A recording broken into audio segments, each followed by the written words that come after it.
guys! Hi everyone! Welcome back to another episode of Millennial Conversations. Today we are joined by a special guest and we let her introduce herself. Hi everyone, my name is Rizichi Ndego. I am a wife, mother, and a corporate lawyer. So today why we are joined by Rizichi is because we wanted insight on being a working mom. Actually, I am working mom, and because Salma and I we are just here living our lives, freelancing. We have no experience in that field. We thought to bring on Rizichi just to share with us her experience on getting married, having her first child, and also being a badass corporate lawyer while at it. So let's get into it.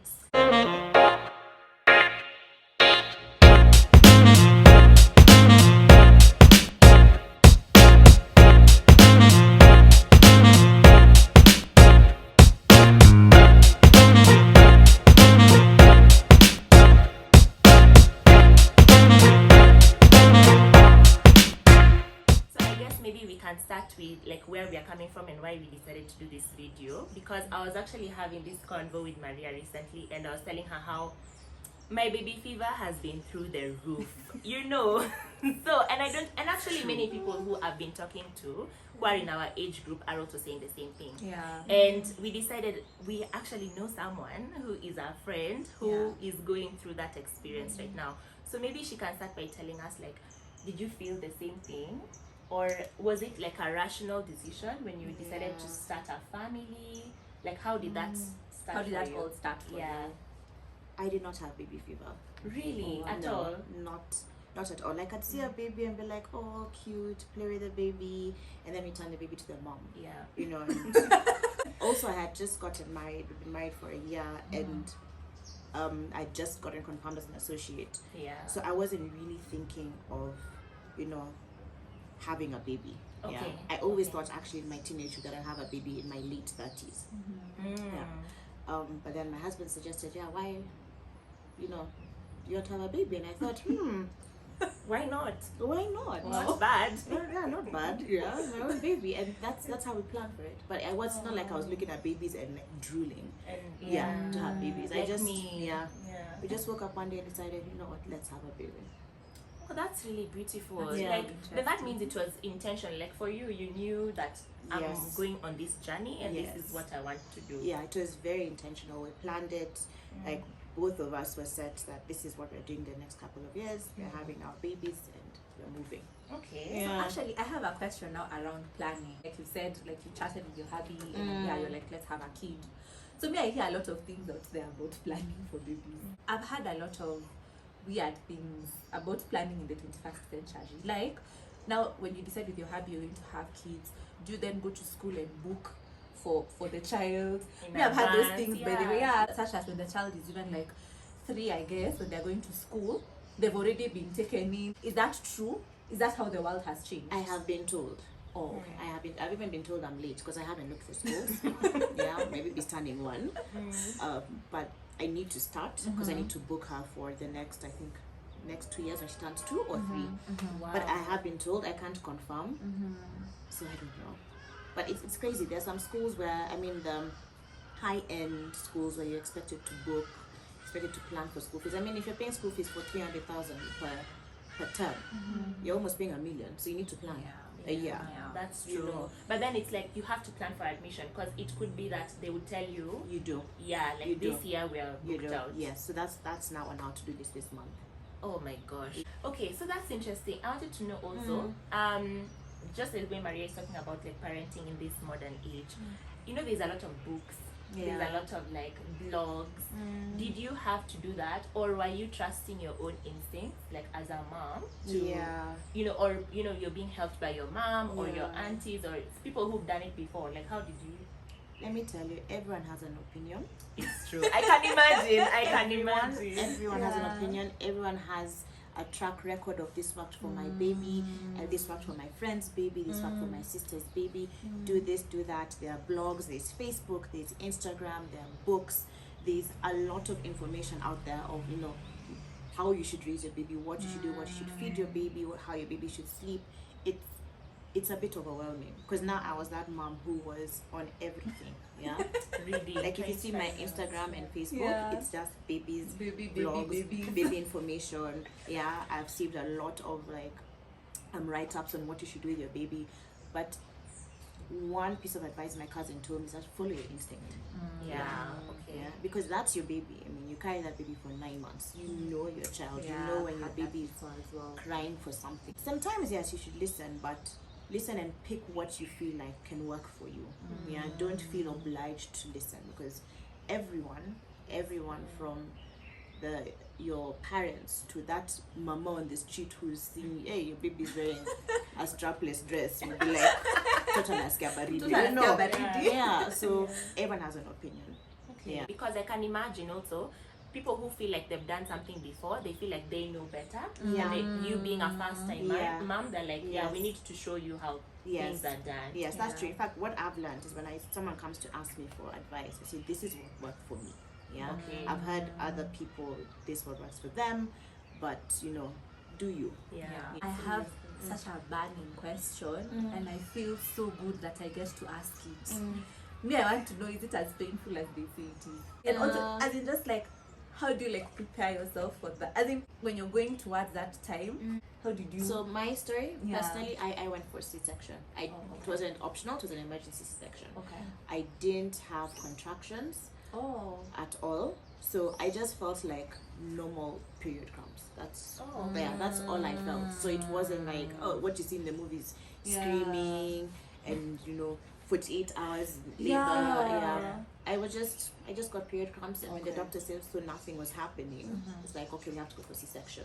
But the healing process was long and painful. Yeah. What I've heard from people who like didn't have C-sections, like who had vaginal baths, they usually said, like your body knows what to do. Yeah, exactly. Yeah, your body knows. Like even there's in no terms of pain. That's what I'm asking. Like it's like your body It's will just short-lived. your body will figure out how to withstand. So there's a strength that comes. Something will Imagine just and then It you will comes. forget and get a second baby. Yeah. And that baby. That's like like you actually you just forget the pain, and it's very short-lived. So if you're in pain for 15 hours and then you walk out of the hospital, I have a friend who walked out after she gave birth because she was okay. Yeah, and she had that it's strength. natural. Yeah, it's natural. You know Your what body to just do. like snaps back. I know there's some moms who opt for C-section for their own personal reasons. Personally, I wish I had given like normal. Normal. Yeah. Okay. Yeah, if you had the Normal. choice. If I had the choice. Okay. Hopefully for the next babies. Wow, even a next baby, you're thinking about that. That's Of so course. nice. That's sweet. Salma is really the fever is Me, like. let me tell you, just in a couple of years on YouTube, I'll be saying, hi guys, big reveal. And how was the pregnancy journey for you? For me, it was easy. Thank God it was during now COVID. So I You was guys working, are being blessed. I was working from home throughout, so I didn't get nausea. I didn't have headaches. I actually didn't have cravings. I was just pregnant. You were just, that was the only new thing That was happening the only for new you. thing happening. But also what I learned was, like during this COVID pandemic period, like there was an article I was reading where they were saying moms who had babies actually moms who are pregnant during this period had a less stressful time, and there were less premature births. True. Because you're at home, you're working from home, you don't have to commute, going to work every day. Like, You just actually that have hustle more and control bustle of your time. Yeah, you have control the environment. So now you can decide to take a nap at lunchtime. Yeah. Because you naturally Yeah. get tired. Yeah. Yeah. So you take a nap and you wake up and then you go on your Zoom call. Yeah. Or you could decide to stop working at 6 and you wake up at 10 to work because you're in control. Now you're in traffic, you're in meetings. You have to face. You're wearing tight pants, a tight dress. That's a lot. Yeah. can So imagine. working, I was lucky. I can just say that I was really lucky being pregnant. During the COVID period. Silver lining. Silver line. So now let's change a gear here and like start talking about like work. Yeah. Okay. Now that you had a enjoyable pregnancy journey, you were able to give birth to a healthy baby, you were healthy, like everything was going well, you're healing, but you have to go back to work. How was the transition like? Because you can imagine you have a whole baby who is dependent on only you. You're the one who is the source of life and food and comfort and everything. and then now you have to also juggle these obligations at work. So how was that? It's hard. I don't think there's one rule book that one can follow. Yeah. I think you just need, I took it a day at a time. I'm still taking it a day at a time. I'm still learning. One thing I've realized, that I have to be very intentional about my time. So my job is very demanding. I have to do basically 8 billable hours minimum. That's for me to just hit a dent in my workload. And I need to, you guys know, I need to do more. To stand out and to you know, to progress in your career, you need to do more. So I've had to be very intentional. So waking up earlier, I'm trying to be a morning person. I'm not a morning person. You're trying. I'm trying to be a morning person. It's okay. So my goal is to be in the office by 7 and probably out by 4:30. So I'm home to, you know, play with her, read books, do the nighttime routine, and then spend time with my husband, and then I'll get back to work. You just have to learn how to not be very hard on yourself. Oh, that's very important. Because you're also attached. It's not only the baby that's attached. In fact, the baby moves on with life after a week. Because they've got which I guess is even routine, harder for you. which is like hard. you see the baby just like them get like You it's know, okay. and then during the day you're being called, oh Maziwe Meisha, or what is she eating? It's like you have to be very categorical about how you're thinking, you know, and what time you give to your family and what time you give to work. And that's been now the hardest part for me, because I think I can have it all and everyone is saying you can't have it all. That's so true. I think that's the notion, that's especially for young women to be that's the notion being spelt out, that you sort of have to stop working, have your kids, and then go back to work, or you have to work then now you have your family. But at least, I just think it's the way work has been set up in a very not to be too much of a feminist for men. And I think we are to that. It's, you have to be in the office from 8 to 5, you know, then you come home and you continue working. It doesn't accommodate a woman who has to balance her work at home and her work at work. Because managing a home and managing a family is another job. Exactly. It is. And working from home in this COVID situation now has made me realize personally, and other women who have seen vlog about it, that you can have it all if you have the flexibility, you know, to come home at lunchtime or to take certain meetings on Zoom, then you can be able to balance, to balance it and manage it. So yes, I think I still think I can have it all, but now it's just how now society and employers and the workplace accommodate now how things are changing. That's so you true. know. Because if you actually do think about it, like having children and building a family is a natural thing. I don't understand why, you know, we are more biased, you know, like professionally, to only accommodate men who don't need to take time out because they don't, you know, naturally, biologically, they don't get to carry children. Yet having children is part of life. So if we are all working in a society, both men and women, why shouldn't it be accommodated for women to also, you know, do what is natural in society? That's very true. And I can see the thinking is now moving towards that. If you look at organizations in Europe or in the States or in the UK, they're becoming more open and, you know, accepting to that notion. So there is change. I'm hoping it's, you know, happens Becomes more faster. But there is now change to that, where now women are being allowed maybe to leave earlier from the office, you know, and go work from home. Or like longer maternity leave periods, you know, or, you know, just small things to accommodate, even nurseries in the office. You know. And also, like, when you say, you know, how you said, like, being a mom is one job and then having also your work. So how have you been able to also carve out time for yourself, especially in the climate we are living in today with the whole COVID pandemic? You know, I'm guessing, like, for you, you're a mom, you're a wife, you're a, you know, you're a corporate lawyer. So how have you been able to also just carve out that time for yourself and stay, you know, like zen? Not really. That's so honest. Not really. What I can say is probably at 10 p.m. I put on a movie and I watch it. I know I should be in bed, but that's not now Your own alone time. my alone time, my zen time. But I try. That's the only thing I can do at this stage, you know, where she's still really young, where I'm still also really young in my career. That's what I try to do. I have friends who encourage me to, you know, to go out, to watch movies, go for picnics, to have drinks, you know, basically just to remember like who I am, who Rizichi was, because I am constantly tired. My status update is usually exhausted, tired, 24/7. Tired. Yeah, I'm always tired. So you know how a lot of young women nowadays usually say that they want to have children sort of to fill a void. That's what I hear. I hear those statements a lot, that you want to sort of like pay back, like when I have my kid, I'm going to raise my kid like this, how my parents did to do it. What's your take on that?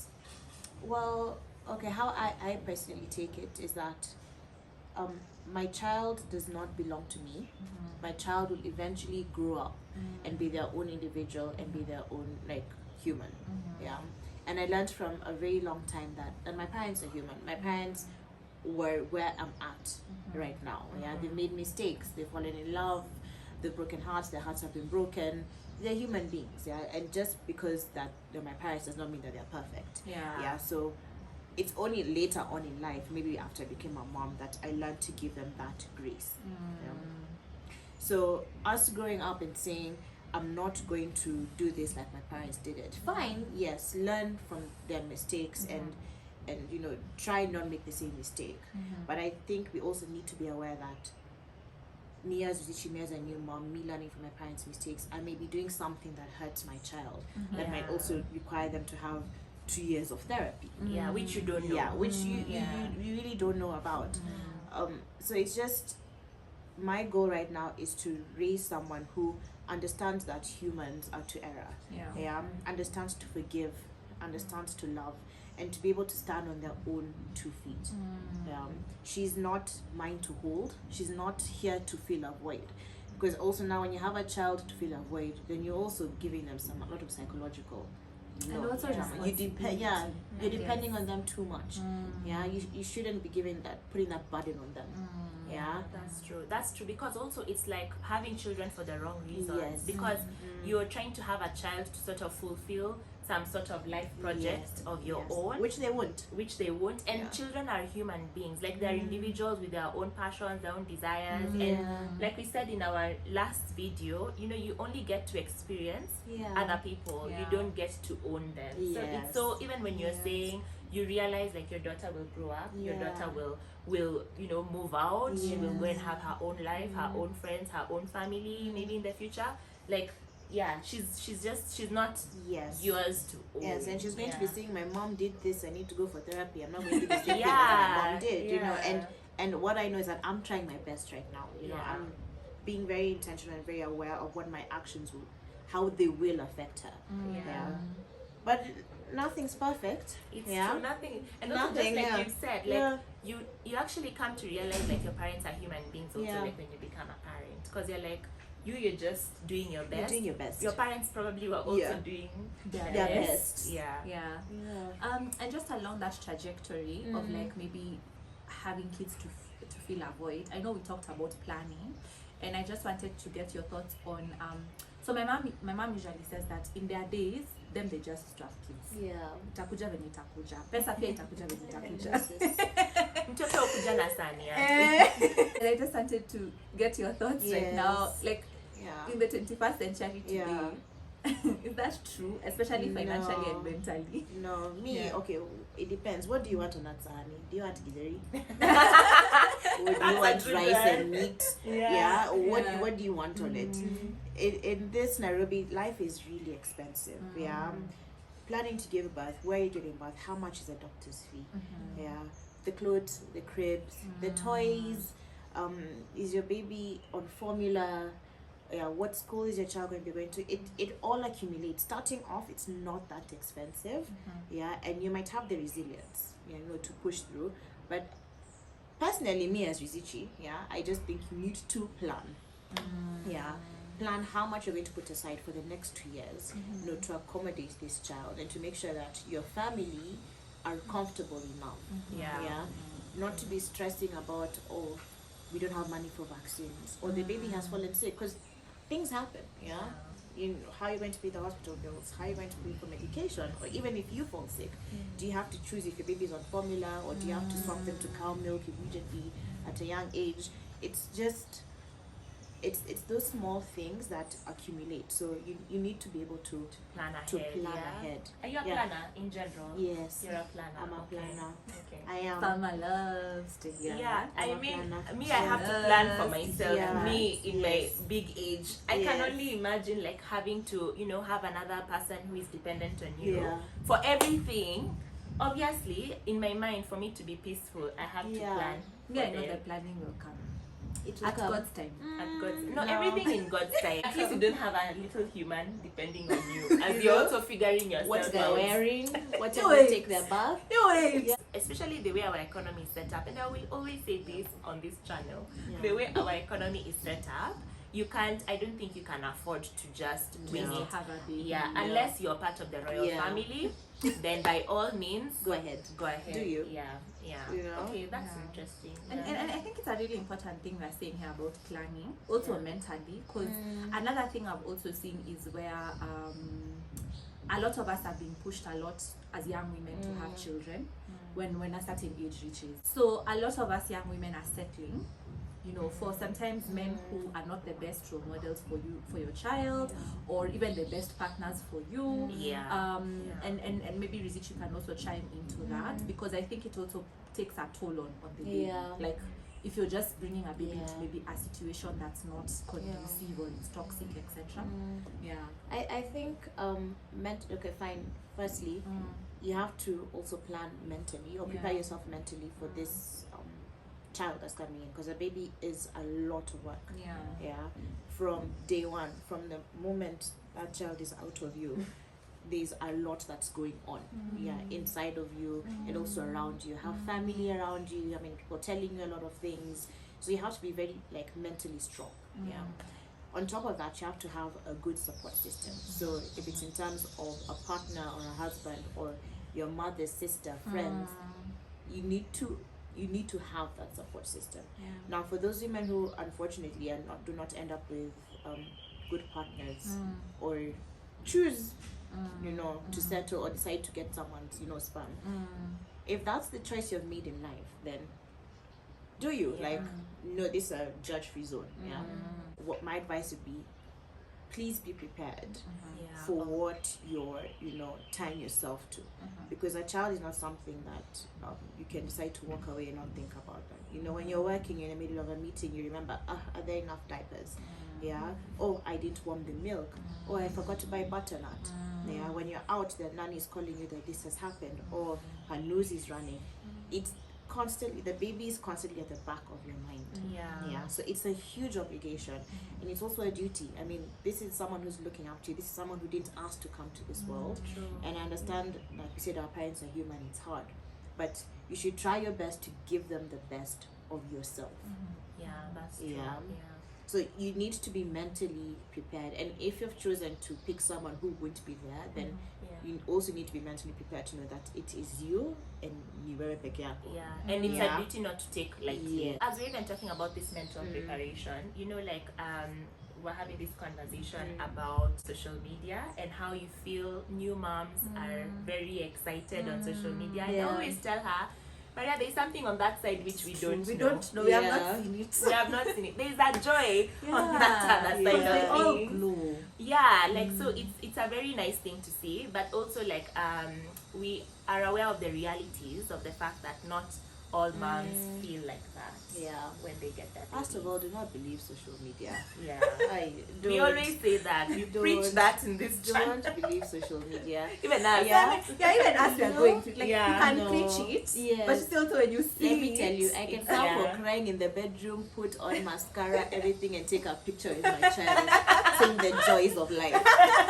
Signs of Jalala. You've not slept. Yeah, it's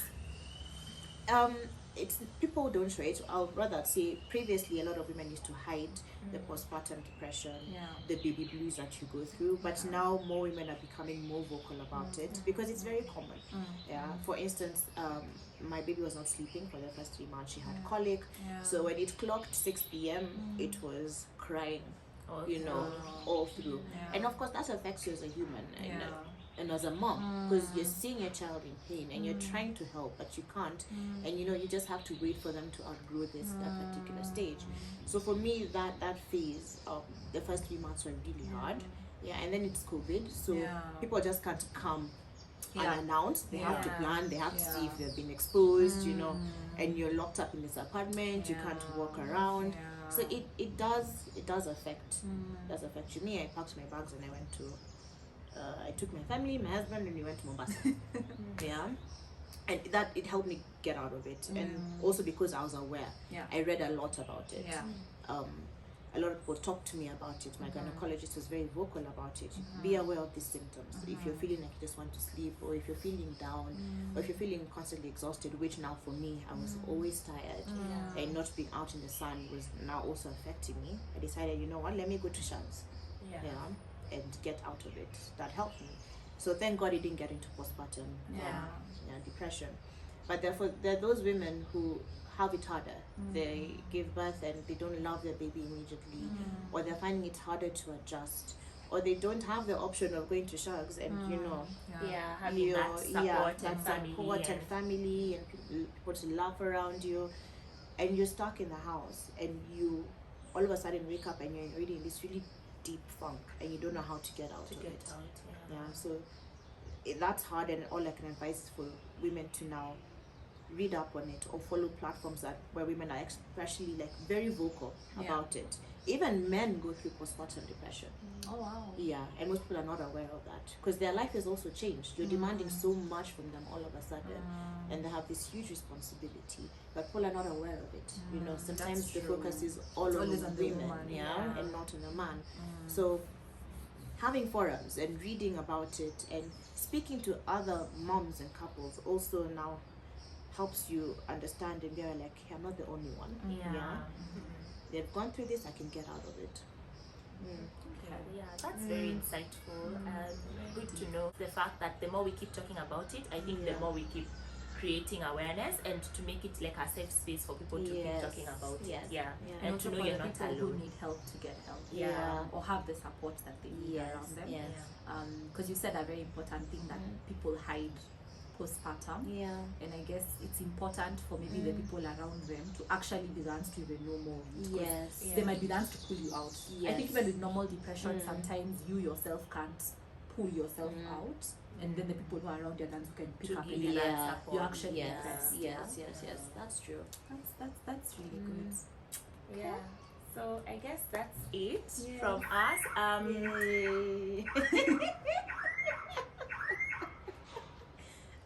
I guess that's it from us today.